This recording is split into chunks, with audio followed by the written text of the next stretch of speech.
Phew. It's a scorcher out there, isn't it? Oh, definitely. As my friend Anto always says, Anto fa caldo. You can just feel the sun absolutely beating down. If you're anything like me, your first thought is, how to stay cool, how to manage the heat.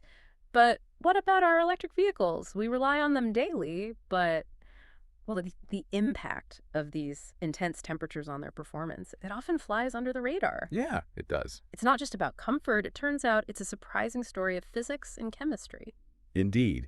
And today we're taking a deep dive into exactly that. Mm. We've looked at some fascinating sources for this conversation, especially a really insightful article from Consecution Group. It helps unpack the real challenges and, importantly, offers practical, actionable solutions for EV owners when the mercury really starts to climb. Right. Our goal is to get beyond the headlines, give you a properly informed perspective. Absolutely. So our mission for you today is to arm you with that insider knowledge. Yeah.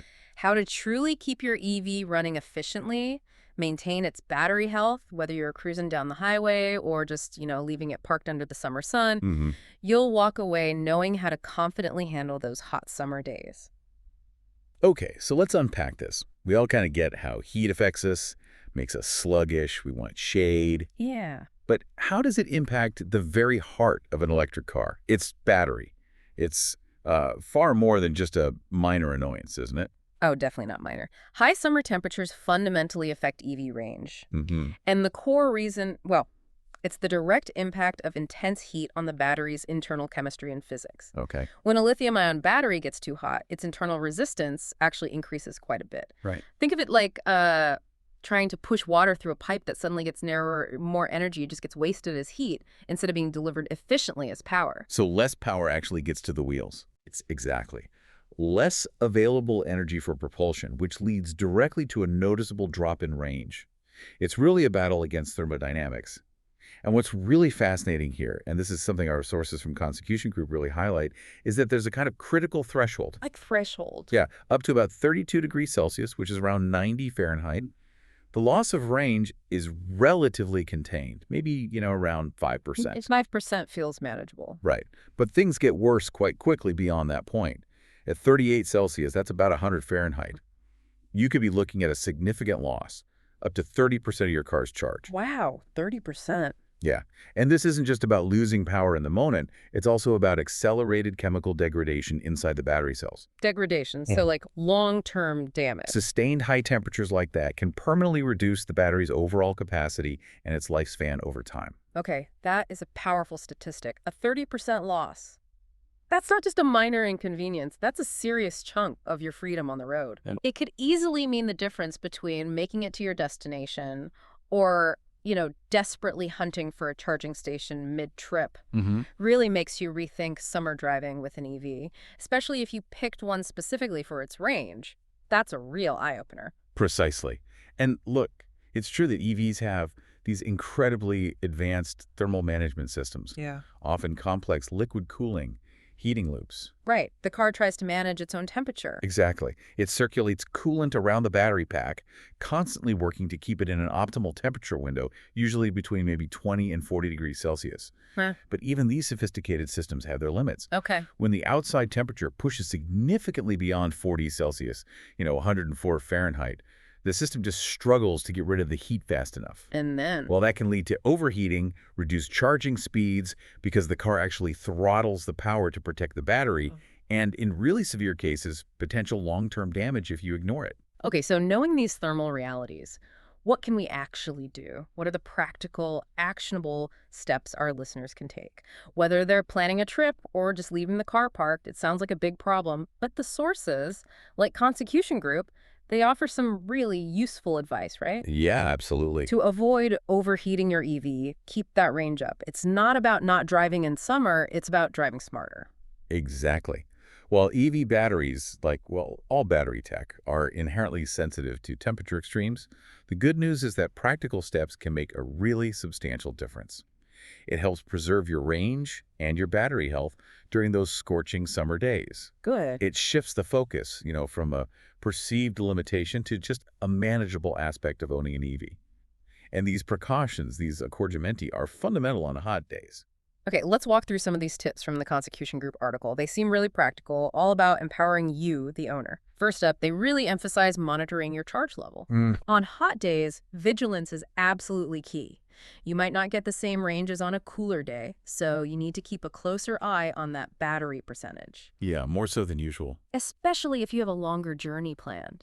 You might think you have enough for your usual commute, but the heat could surprisingly shrink that buffer. That's such a fundamental starting point, just being aware, right? Mhm. Aware that you might get less range lets you adjust your expectations, adjust your planning. Be proactive. Exactly. And it's not just about driving. Another big thing that causes battery temp to rise is fast charging, Ah, okay. especially DC fast charging. In extreme heat, that rapid influx of energy generates a lot of heat inside the battery. Right, that makes sense. So if you're pulling into a charger on a really scorching afternoon, maybe just consider if you really need the absolute fastest charge possible right then. Maybe slow it down a bit. Sometimes, yeah. Opting for a slightly slower charging rate, or maybe just charging to 80% instead of pushing all the way to 100%, can significantly reduce the thermal stress on your battery in that moment. That's a crucial point. Probably not one every EV owner thinks about immediately. Mm-hmm. And building on that, another great piece of advice. Avoiding direct sun exposure whenever you can. Oh, yeah. Basic but important. Seems obvious, but it's easy to forget when you're just trying to find any parking spot, right? Totally. When you park your EV, especially for a while, try to find shade. A multi-story garage, a carport, even just under a tree can make a real difference. Huge difference. Why? Because the sun's radiation, especially on darker cars, gets absorbed and transfers heat straight to the battery pack, particularly if it's under the floor. Right. So minimizing that initial heat soak just means less work for the thermal management system when you start driving again. Preventative care for your car. Exactly. Just like you look for shade on a hot day, your car's battery appreciates it too. The less heat it absorbs passively, the less energy its active cooling system needs to use later. Okay, and here's a tip that sounds really smart, using the tech. Right. Utilizing pre-cooling while charging. Ah, yes, this is a great one. Many EVs let you precondition or pre-cool the cabin while the car is still plugged in, right? Mm. This is a game changer. You basically fire up the air conditioning a few minutes before you leave. But crucially, It uses grid power, not your precious battery power, to cool the inside. exactly. So when you unplug and hit the road, your cabin's already comfortable, your battery's likely closer to its happy place temperature-wise, Okay. which means less energy drawn for cooling right when you start moving. That's incredibly efficient. It really is. It leverages that advantage of being a connected vehicle. Saves battery energy for actually driving, rather than that initial big draw for cabin cooling, which can be significant on hot days. And some newer systems can even pre-cool the battery pack itself when it's plugged in. Oh, interesting. Yeah, that's ideal before a long drive in the heat. Mm. Maybe less common in older models, but it's a feature that's definitely becoming more prevalent. Good to know. Okay, finally, the article suggests planning trips with AC use in mind, Right, practical planning. especially for longer drives. We all want to be comfortable, obviously. But running the AC constantly, especially on max, uses a noticeable amount of energy. It definitely does. So when you map out your journey, you need to factor in that the AC will reduce your effective range. Yeah. Maybe that 200-mile stretch isn't quite doable on one charge. If you're blasting the AC the whole time, you might need to plan for a quick top-up. Or consider using, like, the eco modes for your air conditioning if your car has them. They often reduce the energy draw. Sorry. So these strategies, or accorgimenti as the sources call them, Yeah. which basically means, precautions or clever adjustments, they really confirm that EVs are well-functioning tech. They perform great, but like all tech, they have physical limits, especially around battery chemistry and temperature. Right. Adopting these little adjustments is fundamental for preserving range and battery health on hot days. It's about working with the technology, not against it. Okay, zooming out a bit then. How should we think about these heat challenges in the bigger picture of owning an EV? Is it a major hurdle or just another thing to know? Well, connecting it to the bigger picture, I'd say understanding these constraints isn't really a limitation, it's actually empowering. Empowering. How so? Because knowledge of this temperature sensitivity lets you use these simple, practical strategies we've talked about to preserve your range, protect your battery health. It shifts you from being just a passive driver to an informed, proactive EV owner who can optimize how their vehicle performs, whatever the conditions. So you're not just driving, you're kind of actively managing the car's capabilities. Exactly.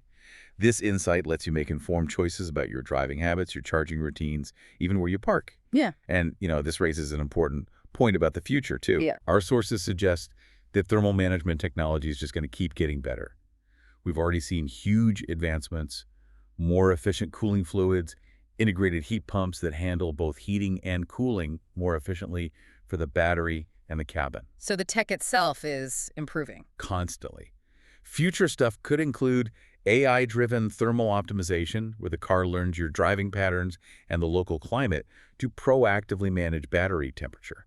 And maybe further down the line, things like solid-state batteries, which promise better thermal stability, might reduce some of these issues even more. So while these tips are crucial now, The technology is always evolving to minimize these challenges. okay, that makes sense. So it's about being well-informed right now, understanding the physics, basically, of how these amazing machines work, and just adapting your habits a bit. Mhm. You're now equipped with these practical nuggets of knowledge to confidently navigate summer with your EV. Get the most out of every charge, keep your battery healthy for the long haul. It's about smart ownership, not about being scared of the heat. So the main takeaway from this deep dive seems pretty clear. Managing your EV's temperature in the heat, whether you're driving or parked, it's crucial, Yeah, absolutely. both for maximizing your range right now and for ensuring the battery lasts as long as possible. But the really good news is you now have the practical tools and the knowledge to actually do that.